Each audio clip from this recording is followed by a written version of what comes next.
Ayan, hello, hello. Hello, hello everyone. Part 2 ng live.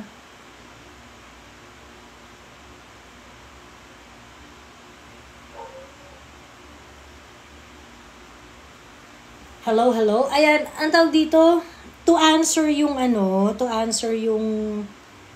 question ni Novela, yung magkakaroon, may schedule raw ng people power, ganyan-ganyan. I don't think yung people power ini-schedule. Di man ini-schedule yung people power. Ayan, hello Novela. Ayun, hindi naman ini-schedule yung people power. May schedule pala yung gano'n. Oo, wala namang ganun. And I don't think yung mga rally ng SMNI is intended to, to overtake the government, mga ganun. Wala namang ganun. Yung ginagawa ng SMNI is just a legitimate exercise of their freedom of speech, expressing their disgust dun sa nangyayari ngayon sa gobyerno, sa lipunan, ganyan-ganyan. They wanted BBM to resign. I want BBM to resign. 'Di ba? And that is a lawful Me call, too. when you are dismayed sa isang government official. That is a very legitimate call. 'Di ba? Why? Because resignation is a valid is a very is a legitimate legal way of cessation of position ng isang individual sa government. O, anong masama dun? Yes, yes. Yun. So yun. So parang mag-ingat po tayo dun sa pagsasabi na meron daw pong magpi-people power daw po dun sa... I don't think meron ganun. Kasi po, pagka ganun magpi-people power, remen po yan. Baka sabihan kanila ng rebellion or ganyan-ganyan. Kasi people power intends to take down the government, di ba? Ayun. I don't think ini-schedule yun. Hindi naman natin ini-schedule. Gawa-gawa siguro yun ng mga, yung mga kaliwa. Well, that's why we really, really need to be sensitive. Kasi, sa totoo lang, uso rin yung tanim fake news. Ganon. Like, for example, yung ginawa nila kay Kiko at saka kay Risa Ontiveros na magka-holding hands. 'Di ba? Yung ginawa nila kay Risa at saka ganon. Na hindi naman yun, tapos nagpakalat sila ng picture na magka-holding hands si Kiko at saka si Risa Ontiveros. Eh, hindi naman totoo yun. 'Di ba? Pero yung mga bad trip kay Risa, merong mga ibang mga vloggers, may ibang mga nagko-comment, ganyan-ganyan, Risa, ganyan-ganyan, kabit ka, kineme, ganyan-ganyan, kabit ka pala ni Kiko, ganyan-ganon. Eh, hindi naman totoo. So, you really have to be very, very discerning doon sa mga information. Kaya lagi tayong magtatanong, dapat totoo ba to? Fake news ba yan? Ano ba to? Ganyan-ganyan. Kailangan maging maingat tayo dun sa pag-process natin ng mga information. Ganon. Sabi ni Ay, Jerome, kanina pa ako dito. Kakaka-start ko na to. Bagong live na to. Ay, hindi ako nagsabi sa group chat. Sorry. Hindi ako Sabi, hindi ko nag-ano, hindi ako nagsabi sa update. group chat. Hindi ako nag-update. Sorry naman. Ayun. Sige, next time. O, teka, lalagay ko yung link. Anak ng patis. O nga, nakalimutan ko nga. Ayun. So,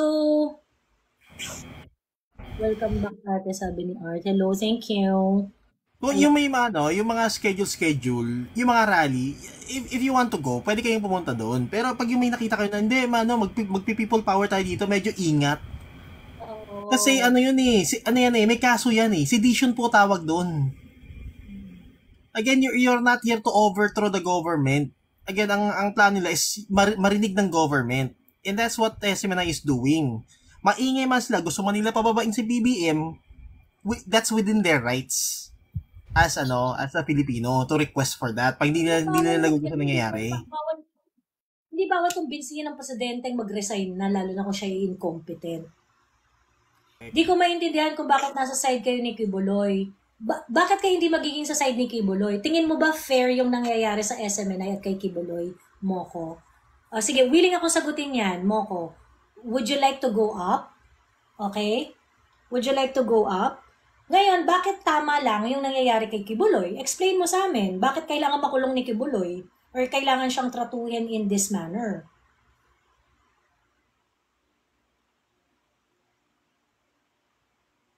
Game mo ko. Akyat. Ako pwede. Oh, ba't yun? Nandito pa to si Vivere? Pinapakit kita before Vivere eh. Di ba sabi mo ayaw mo? O pagkatapos ngayon gusto mo nang umakyat?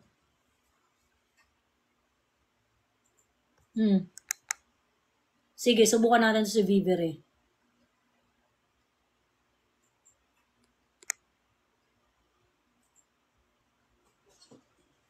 Oh, sige. Akyat. Wala ka namang invite button eh. Game, akyat. Ba't ang taray nito? Sikat ba to? Sino ka po, Samuel? Oh. Sino ka po, Samuel? Bakit problemado ka sa taray ko? May korte, no pang silbi ng korte kung si Risa lang lilitis sa kasong galawang duwag ng antivirus. Sabi ni Chito Ambar. Correct. Ayun. Bibre. Asan na si Vivere? Vivere, akyat na! Bibre, ano na oh? Request ka na. Si Samuel na invite ko. Ikaw hindi kita ma-invite. Game, akyat na. Request ka lang ano, Bibre, paakitin ka naman eh. Samuel, may bawal dito sa live ko, no? Bawal po ang medyo mahina ang pag-iisip. Bawal po ang paulit-ulit. Yung, nabasa ko na yung comment mo eh. Tapos inuulit mo pa. I mean, please do not repeat yourself. Ayun. Si Carla, sabi, "Hi Ate Joey, hope you still remember me. Same law school tayo." Talaga ba?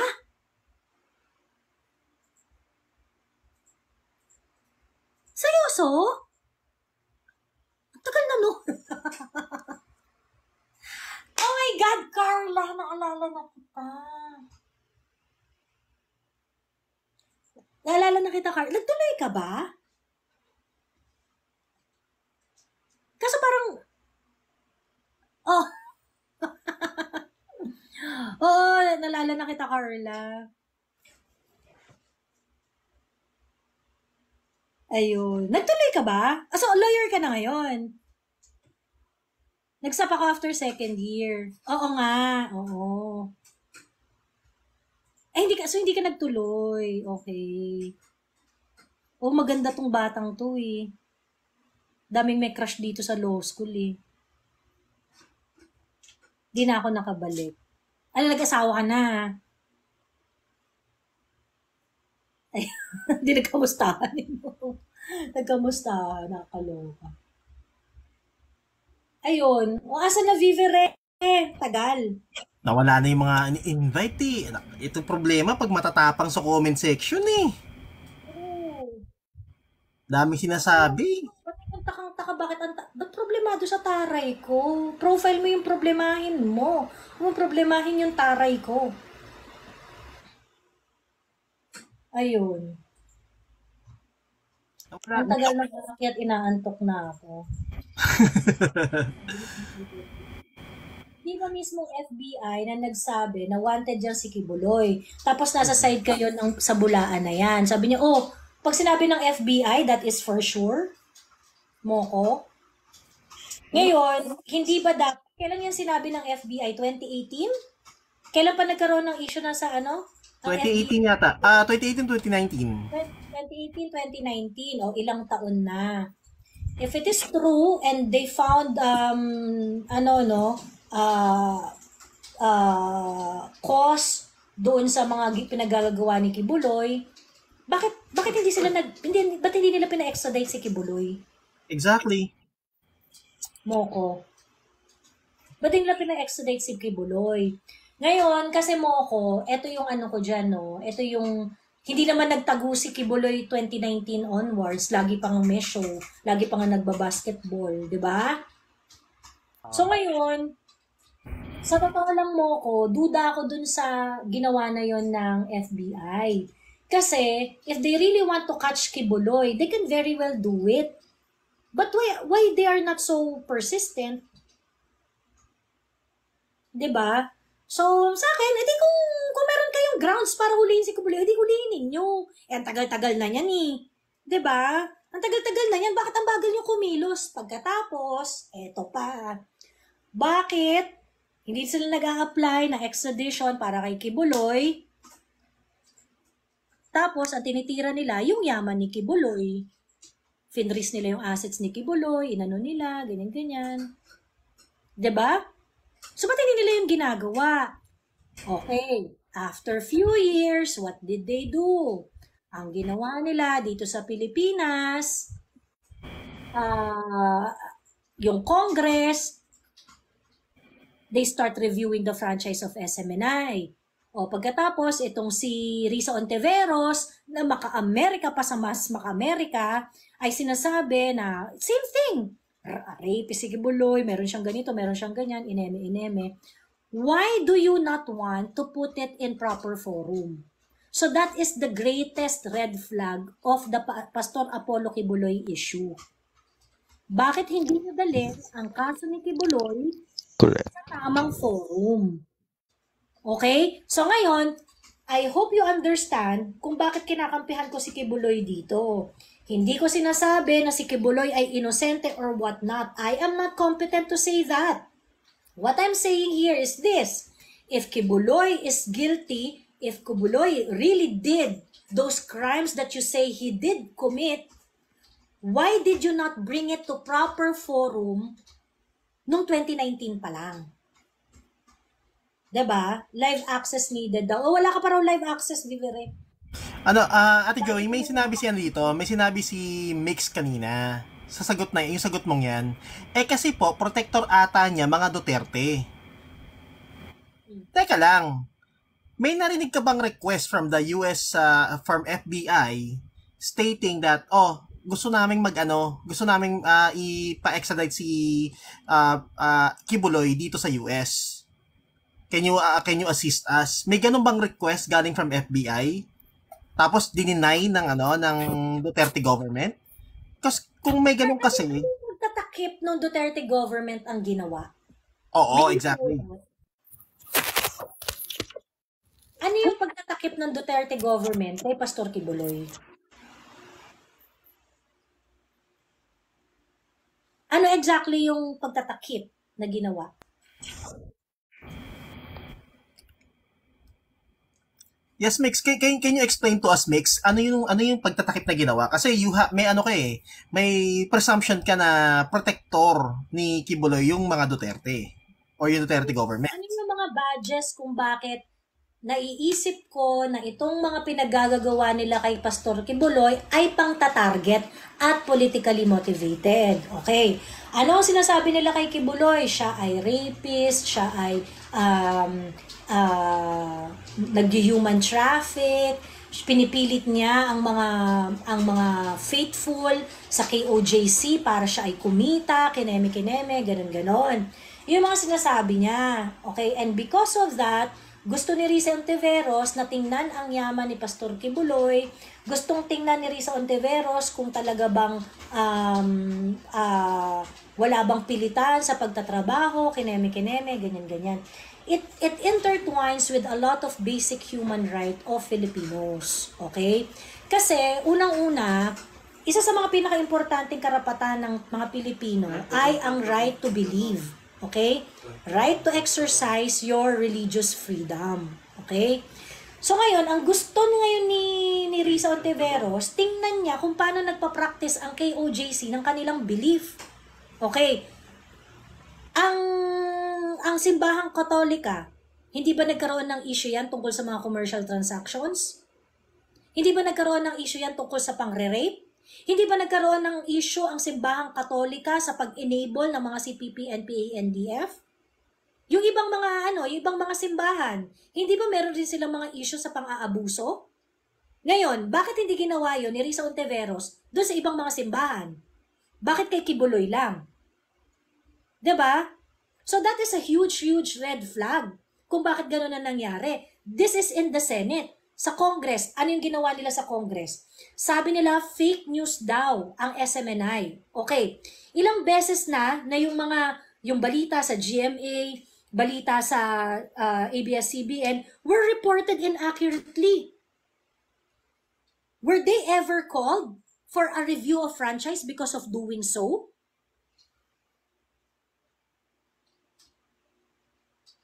Hindi rin. Diba? So, but why is SMNI being called, pagkatapos pati yung kanilang mga anchors, kinulong pa sa Kongreso? Bakit? Kasi hindi nila nagustuhan ang pagtatanong ni Doc Lorraine at ni Ka Eric. Ganun ba? Diba? So, I'm so sorry, there are so many badges that that the action of this government, this administration against Pastor Kibuloy is marred by politics and self-interest. And again, naniniwala ako na si Pastor Kibuloy hindi ang target. Si Pastor Kibuloy ay tinik. Kasi ang target, tinik sa kanilang target. Ang target talaga nila, mga Duterte. At si Kibuloy ay ang tinik para mapatumba nila ang mga Duterte. Kung wala ang SMNI, who's going to amplify the Duterte, the Dutertes, 'di ba? Who's going to talk about their advocacies, who's going to talk about their politics. Yun. O so ngayon, asa yung nagsasabi ba't hindi nyo maintindihan? Ano yung hindi nyo maintindihan? Okay. Ngayon, ikaw, hindi ito usapan. Ako, I am not a member of Kingdom of Jesus Christ. Okay? Hindi naman nagmumura yun eh. Ako palamura ako eh. Diba? Hindi naman tayo nagmumura basta-basta kay Kibuloy. Right. Ano? Hindi naman tayo naniniwala kay Kibuloy. Kung ano sabihin ni Kibuloy, naniniwala ba tayo? Hindi. Yung sabi niya, stop, antics. Hindi naman ang tawa doon eh. Hindi, wala akong religious sa kanya. Wala siyang moral ascendancy sa religious belief ko, si Pastor Kibuloy. But I respect his right as a Filipino. If you committed a crime, you should be tried and be given a day in proper forum. Ganon. Hindi sa Kongreso, hindi sa Senado. Ganon lang kasimple. And then nagbigay pa si Risa Ontiveros ng points kung bakit daw siya naging kailangan niya ng hearing na yon in aid of legislation. Pero pag narinig mo yung 3 points ni Risa Ontiveros, pucha, those laws are okay pa siya eh. Hindi naman siya there's nothing new na pwede mo pa idagdag. Bakit hindi po ginawa ang proper forum kay De Lima before? Sabi ni Mr. Coffee Mate, bakla!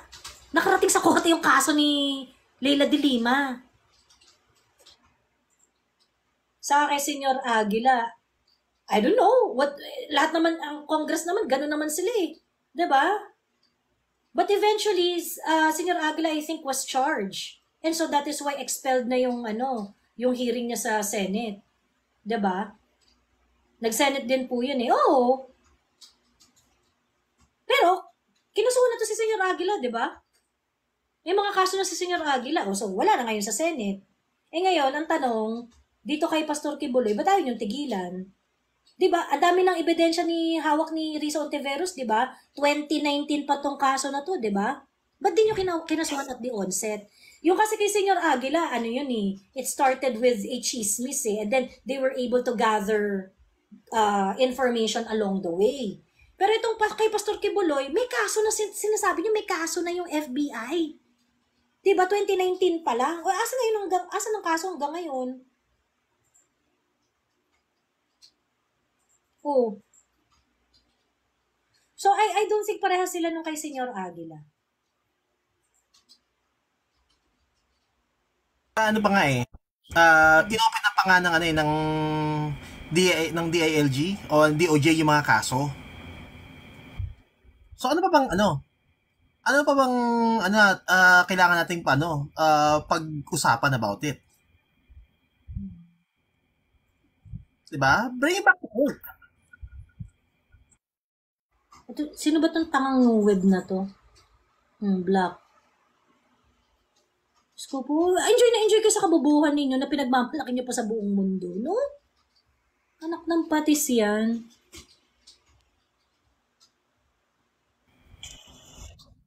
May follow-up si Smith. Sabi niya, kaya nag-ask daw siya bakit pinagre-resign si BBM kung ang issue lang naman ni Kibbs ang topic.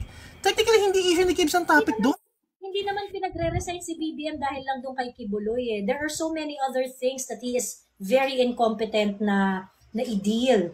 Yung international foreign relation, yung ating foreign relations, yung pangako niya sa bigas, yung pagkawalang utang na loob niya sa SMNI. Yun yung sentiments ng mga taga KOJC. Hindi lang naman dahil dun sa hindi naman siya pinagre-resign dahil lang sa SMNI na issue. Napakaliit na bagay naman nun kung SMNI na issue lang. Sa akin pinakamatindi na dahilan para mag-resign siya, yung kanyang pagli-lead sa bansa sa gera. I think she should resign. At saka sa loto po. Yung sa loto, sa totoo lang, hindi pa nga yan yung pinakamalaking dahilan sa akin eh. Bad trip tayo doon. Pero kasi, maaari pa niyang gawa ng paraan yun at linisin, di ba? Pero itong gera, survival natin ang nakataya dito, existence natin bilang bansa ang nakaano dito. Buhay na yung katapat na ito eh. Correct. Tama. Ayun. Hello, Hale. Meron yata kaaway itong si Hale. Ay. Itong si Mix, ang kulit. Ang daming issues kasi ng administration, ang dami niyang failures. Kaya yung sigaw naman ng tao na pinagre-resign, hindi naman namin kakalad ka rin palabas ng Malacanang yung mama. But it's more on an extreme show of emotion na kung ayaw mo na, kung incompetent ka lang naman, mag-resign ka na lang. Ganon. Do us a favor and resign, di ba?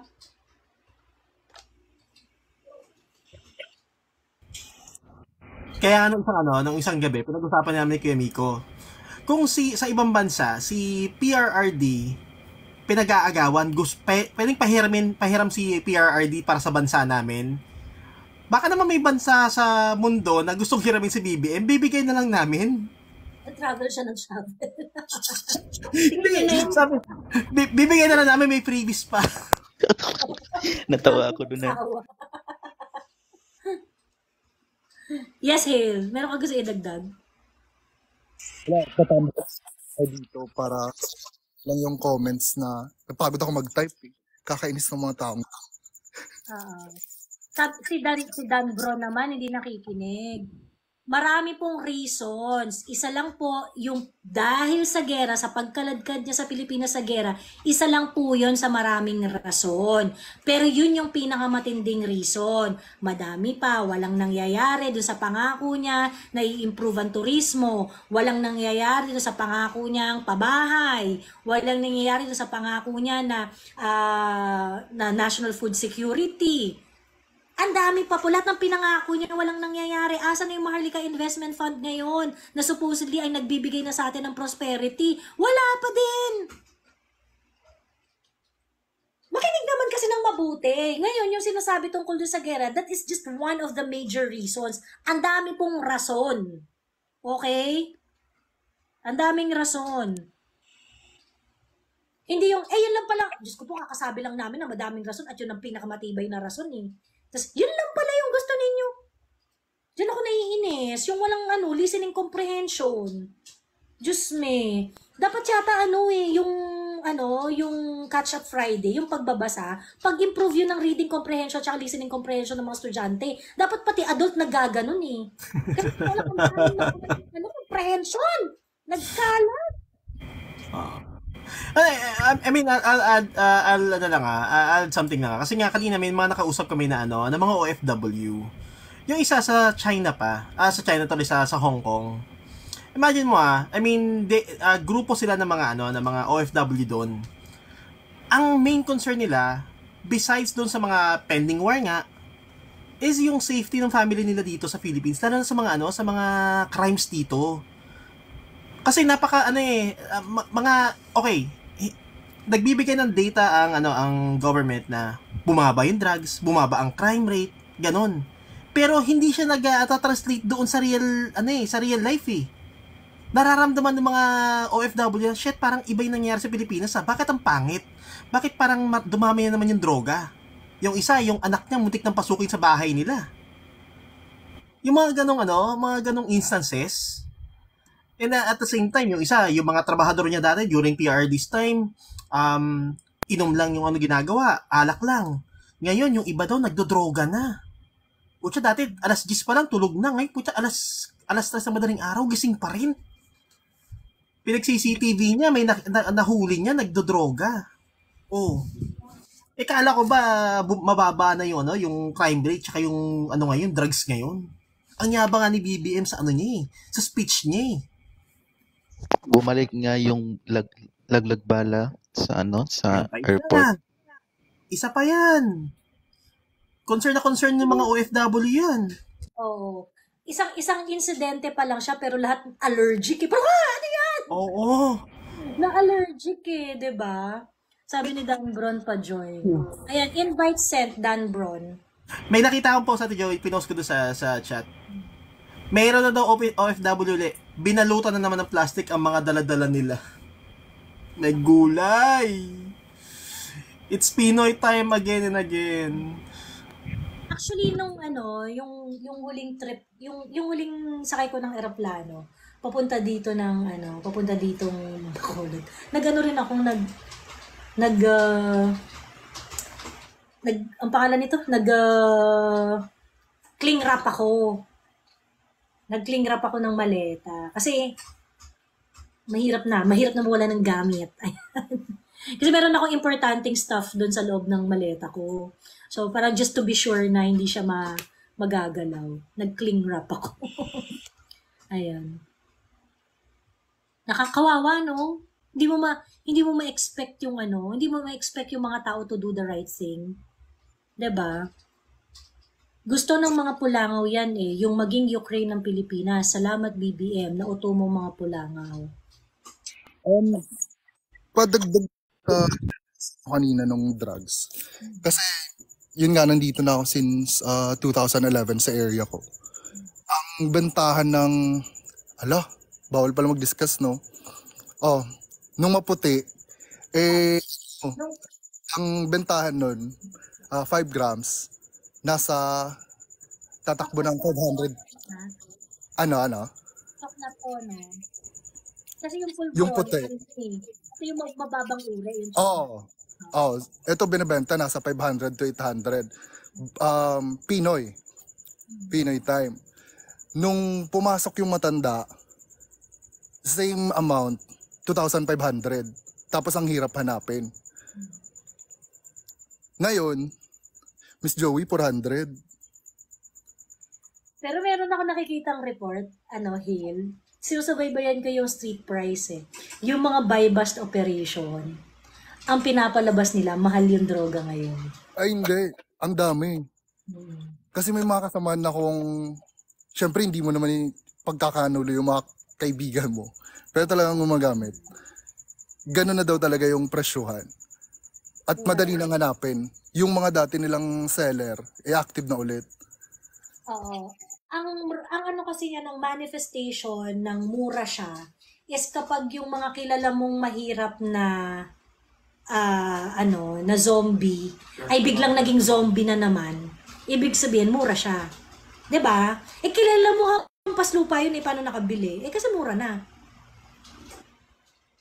Ganun, for example, ito papakita ko sa inyo. Yung Teka. Asa ba yung second account ko? Joey.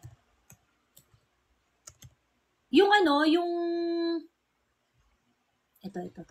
Yung may nag-message nga sa akin na nasa Tarlac sila. Pagkatapos yung nanay niya naiwan sa Caloocan. Ayan. Yung itsura ba niya, makakabili yan ng 2.5? Or ng, di ba? Yung itsura ba niya, makakabili ng 2.5? Nabasag yung Basta, Good di idea. ba? Diyos me, ayan, naninira ng gate. Bangag yan. Hindi nga. Makakabili ba yan ng 2.5? Para humantong sa ganyang katinding I don't think so. Ito, kilala raw to na, nga. Tapos, itong mga nakakaraang mga panahon, ayan, choknat na naman ng choknat. Kasi di ka darating sa ganito ka violent na stage, not unless ginawa mo na siya several times di ba? Ayun. Check ko yung balita, Joy, about that. Yung mga, sabi mo nga, yung mga, may mga huli. Yang sa Socknut na yan, di ba nilalagay nila yung price? At saka kung ilan yung weight. Yung 2018, during PRD's time, ang presyo niya, parang 500 yan. Parang nakalculate, parang 500 per gram. Tapos, ngayon, lumalabas pa rin, 500 per gram pa rin. Pero, according kay Hailey nga, hindi na ganon. Mas mababa na. Parang may misleading din sa information talaga. Hindi, meron ako mga nakikita, mga nire-report sa RTVM. Oo. Tapos parang, ang presyo parang lumalabas. Pag kinukumpute ko, lumalabas between 2,500 to 5,000. Tapos parang ginagoyo. Alaga. Yung parang ginagoyo ako nitong RTVM na to. Ganyan. Ayun. Ewan ko, di ko alam Baka naman kasi aware sila na kine-question natin yung presyo ng choknat ngayon. So they try to make reports like that. Binibigyan. Ang problema po kasi, hindi nyo po kasi maitatago yung accessibility niya. Kagaya nito na walang trabaho, walang source of income. Pagkatapos laging mas high pa sa saranggola. 'Di ba? Kukuha ng pera yan na kasi kung 5,000 2,500 yan, wala para makarating ka sa ganitong estado. 'Di ba? Isang linggong sahod para makabili ka. Ngayon, hindi ka abutin ng isang araw na trabaho. Kaya mong bumili. Correct. Ayun. Hello, Dreddy. Hello, ma'am. Novela, go. Ma'am, may isa po akong sasabihin po sabot sa ni Romualdez kasi yung TS Fund, because I am the one of the officer about of the Unipass, anong Unipass. Then, kasi may post na inangkin ni Romualdez na sila daw yung nagbigay ng budget sa TS o sa Unipass. Nagtaka ako kasi yung Unipass kasi since 2018 pa siya nagsimula. Tapos aangkinin ngayon ni Romualdez na siya daw yung nagbigay ng budget about of that. Ano niya inaangkin ni yung Philippine Cancer Connector na legacy project daw. Bakit ng legacy? Oo. Kasi marami akong makikilala na scholar ng bayan. Sabi ko, natatawa nga sila. Ba't inangkin niya? Nasa post po ng PTV4 ata yun. Nagtaka ako. Ano naman, gusto ko po yung PTV4, grabe yung pag-iimod rin sa puwet kay Martin Romualdez Parang kulang na lang sabihin nila anak ng Diyos si Martin Romualdez.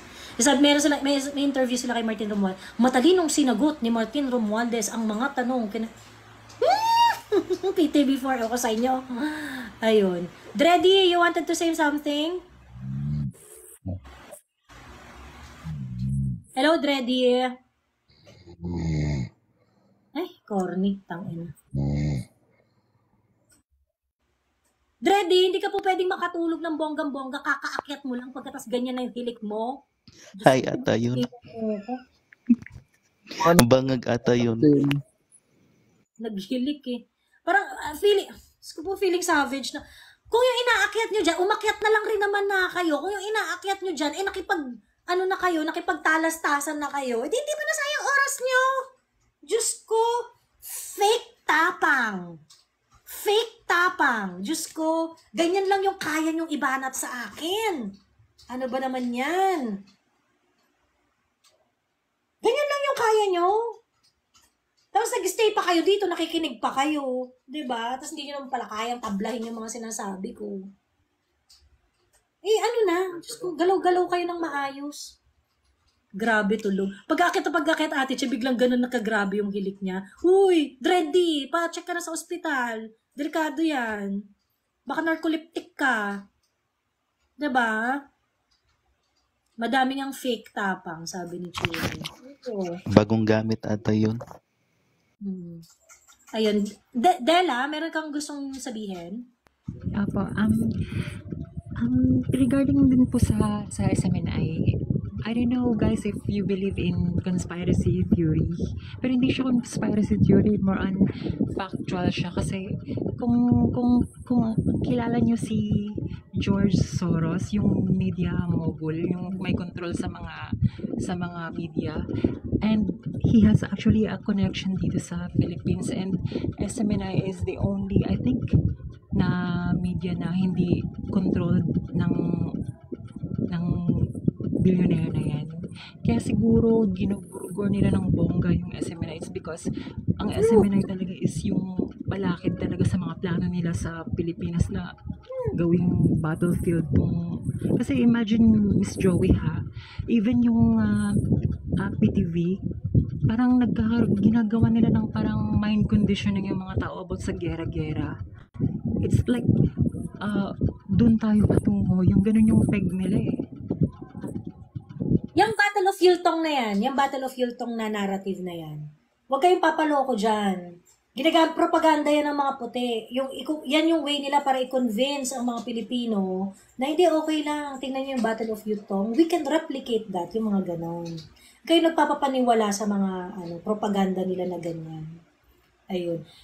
To add dun sa sinabi ni Della, that kind of speculation would find basis doon sa interference ng Amerika sa Philippine media.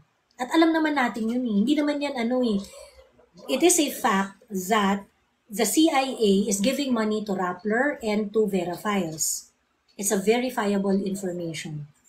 Diba? It is also a fact that because of the PDS scheme of GMA and ABS-CBN, it made a way on how a foreigner can actually infuse money into our local media company.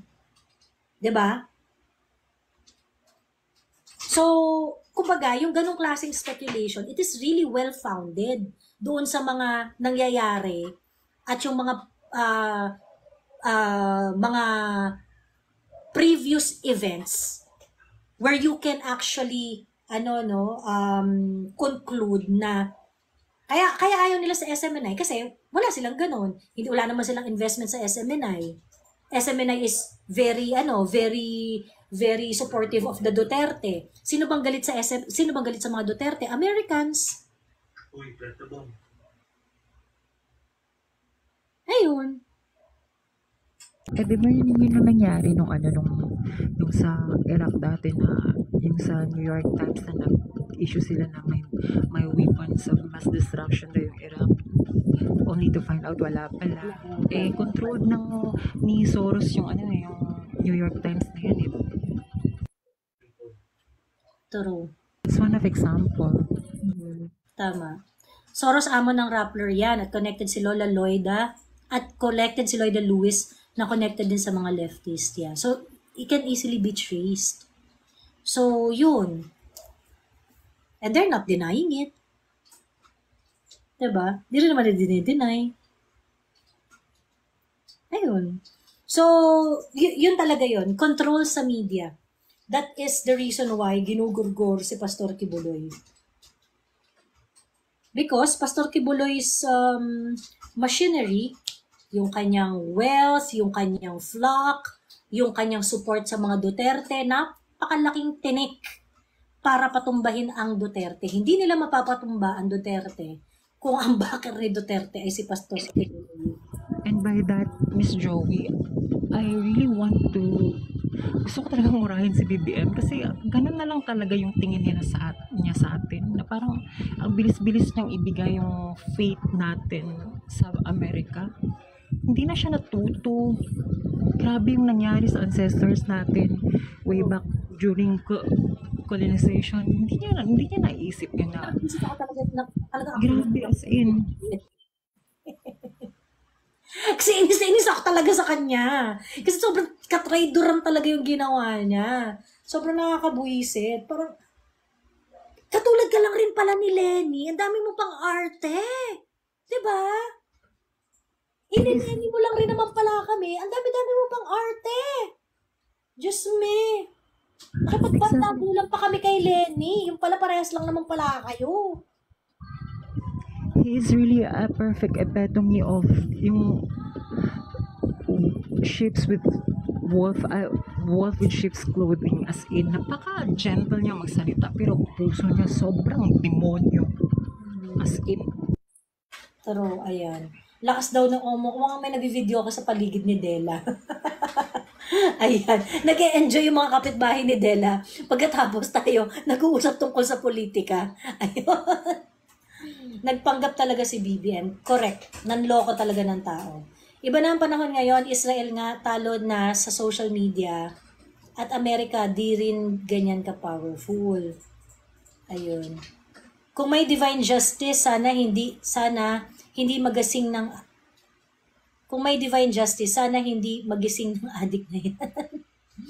Bawal yan, hanggang 9 PM lang ang karaoke, sabi ni R23. Ayun.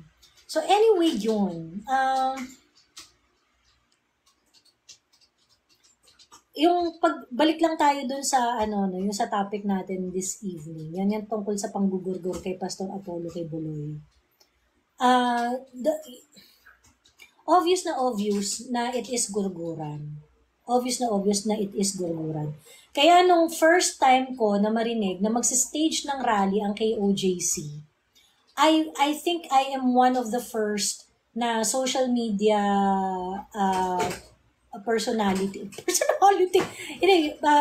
sa page ko, no, at least I can speak for my page, na talagang pinost ko siya agad when I heard about it, na I'm really grateful for it. Anong page mo, ma'am? Joie de Vive na page ko sa FB. Ayan. Pinost ko talaga. Thank you, ma'am. Yung rally nila.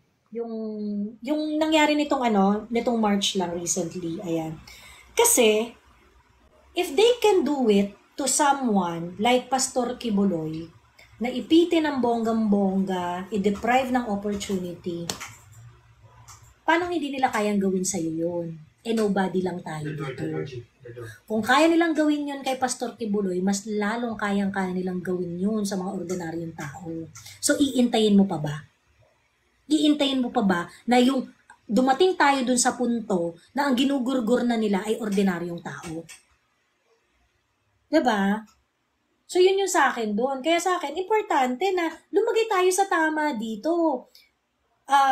The fact that they can do such thing against Apollo Kibuloy, Pastor Apollo Kibuloy, they can do it to regular people like us. Anong ginawa nila kay Attorney Trixie?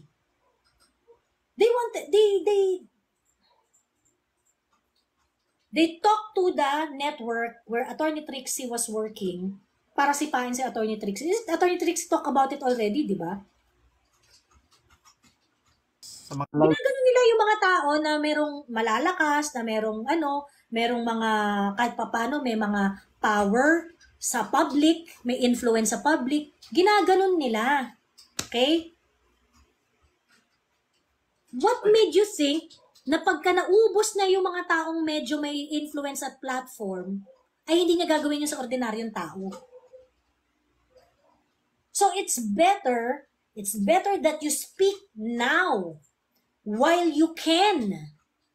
Because pag hinayaan natin tong ganitong klaseng sitwasyon, darating ang panahon, hindi ka na makakapagreklamo, tagatanggap ka na lang ng ganitong klaseng barurot. Sabi ni Siha, it's also a way to intimidate big backers of Duterte. Correct. That if you're going to support the Duterte, this is what gonna happen. So yun. Yun yung problema dyan. Yun yung kadiri dyan. So, yun lang. And mag-alas-dos na. So, matulog na tayo. Ayan. Sino kayang content creator na kinasuhan sa PNP Hope na hindi kayo, Miss Joey? Shoot. Anong PNP Hope? Anong PNP Hope? Hindi ko alam yung anong PNP Hope. So, sa PNP, sabi niya hope na hindi ikaw yung kinasuhan. Baka yung kay Kiko, Yung Kiko Risa, ganyan. Oo.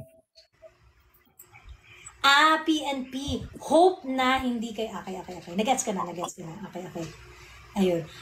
I do not know, kasi hindi naman ako, very careful naman ako na hindi maging libelous yung mga sinasabi ko eh. Yun yung sinasabi ko sa inyo, kaya kailangan, Novella and others here, you have to be very, very keen sa pag-process ng information. Huwag kayong dampot ng meme at ng mga pictures, lalo na kung hindi verified yung source niyan. Ganon. So, huwag basta-basta post ng post or share ng share, ganyan-ganyan. Alam nyo, si Risa Ontiveros ay nakaka-bad trip talagang nilalang. 'Di ba? Nakaka-bad trip talagang nilalang. Pero, di ba yung parang naging issue sa kanya, nakabit siya ni Kiko Pangilinan, Ineme. I actually posted doon sa isa kong group about it. Pinost ko yung picture, warning everyone na dapat wag tayong ganun. Dapat wag ka nagpapakalat ng mga ganung klaseng picture, ng mga ganung klaseng photo. Kasi hindi naman verified eh. 'Di ba? Pagkatapos ayan, dahil galit na galit kayo kay Risa, yan kasi yung inaabangan ng mga kalaban sa inyo, sa atin, yung magkamali tayo. Ayun. I-zoom ninyo yung pic, you can read the name, sabi ni si Haya. YT Blogger, General Macana, sabi ni Louie Corpusio. Pero matagal na yung kaso niya, di ba? I mean, parang isa siya sa mga unang kinasuhan. Dahil sa whatever, ayun. Isang patibong yun, sabi niya. Yan, mag-ingat kayo sa mga patibong. Mag-ingat po kayo sa mga patibong. Ayan. Okay. Yeah, pain yung mga ganon. Ayun. Siya, matulog na tayo. 2:00 na. Meron pa ba kayong gusto sabihin? Uncle Ayan? Okay na ako. Wala na po. Thank you for the opportunity. Thank you, Della. Novella, meron ka pa gusto i-share? Wala na, ma'am. Thank you, ma'am. Thank you, Novella. Hale? Wala na po. Good night. Okay, good night, Hale. Bye-bye. Sige na, bye-bye na everyone.